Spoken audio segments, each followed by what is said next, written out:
Okay, this is chapter 29 of The Night Singer. Friday, May 17th, 29. Hannah was the last member of the team to arrive for the morning meeting.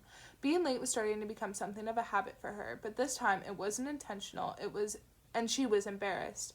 She was also wearing the same clothes as yesterday, considerably more crumpled than they had been the day before. It was probably fairly obvious that she hadn't managed to get much sleep.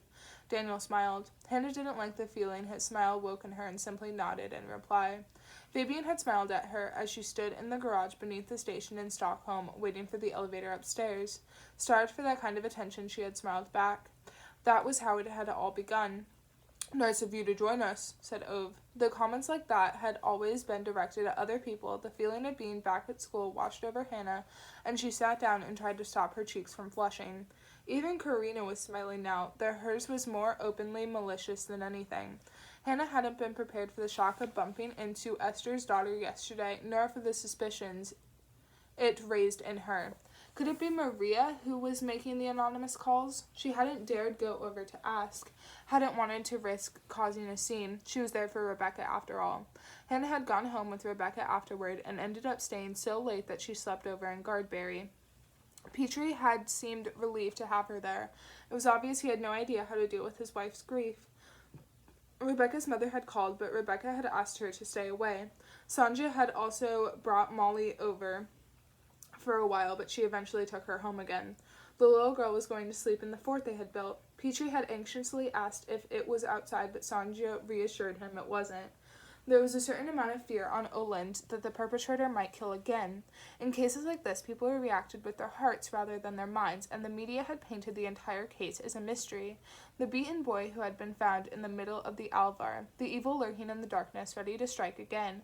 Hannah was sure they were wrong, and that there was some kind of connection between the victim and the perpetrator.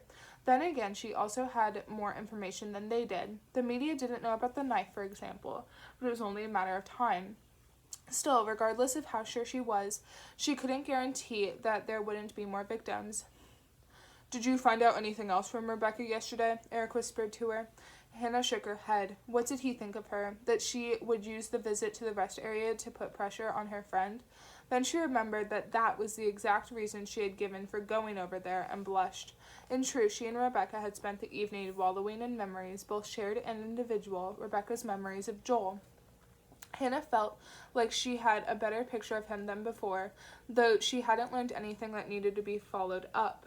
She was also less worried about her friend now. Rebecca had more people around her than Hannah ever had. Neither of them had said a word about Maria, probably because Rebecca hadn't recognized her. Maria had given several interviews after her mother's death, and Hannah had read them after one of her visits to Lars in jail. It had been a good visit, full of talk about their fishing trip to Gronkolavik, about Pippi Longstocking.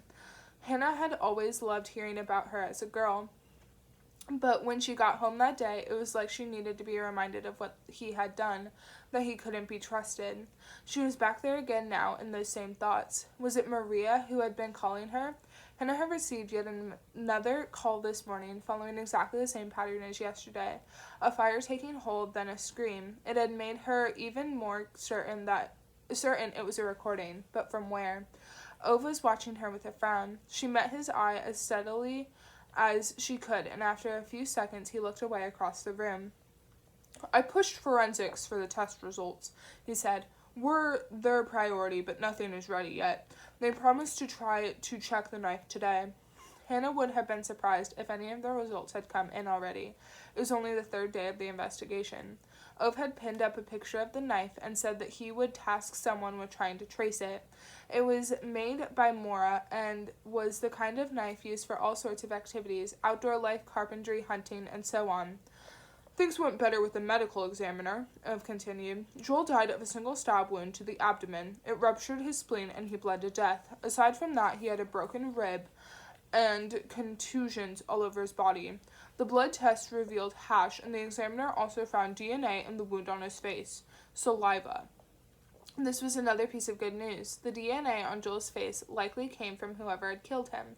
With both the knife and the DNA, Hannah wanted to believe that this was a perpetrator who was unlikely to get away.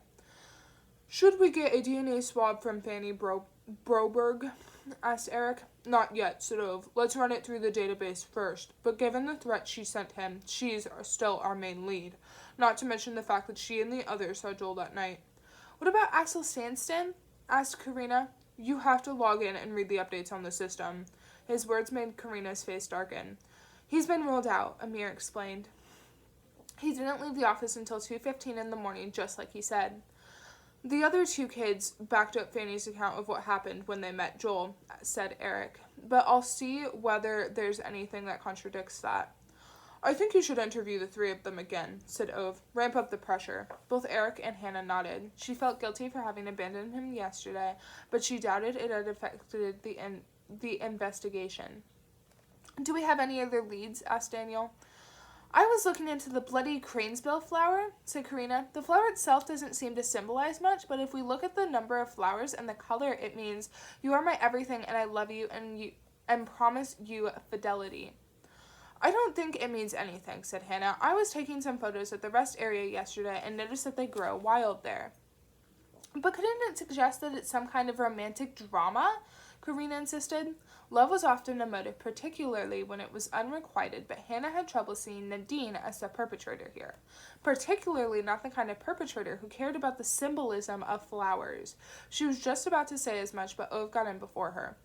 Okay, keep looking into it, Karina, he said. Amir, how's it going with the cyclist? Haven't managed to find him yet, I'm afraid. Let's increase our efforts on that, said Ove. Given where the knife was found, he might have tossed it there. Isn't it weird that the driver, Samuel Herngern, seems to have been swallowed up by the ground? Asked Hannah. She had been about to say fog. That was how it had felt while she was at Mockelmosen yesterday, like she could walk out into the haze and disappear. Maybe something happened to him, Eric suggested. Or maybe he's our killer, said Daniel. And now he's lying low. He was suspected of another assault after all. Either way, we need to track him down, said Ove. I'll request a location on his phone. Can you dig deeper into that old assault case? Daniel nodded. After the meeting, Hannah went to the cafeteria to grab a coffee. She hadn't had time beforehand. Hearing quick footsteps behind her, she turned around.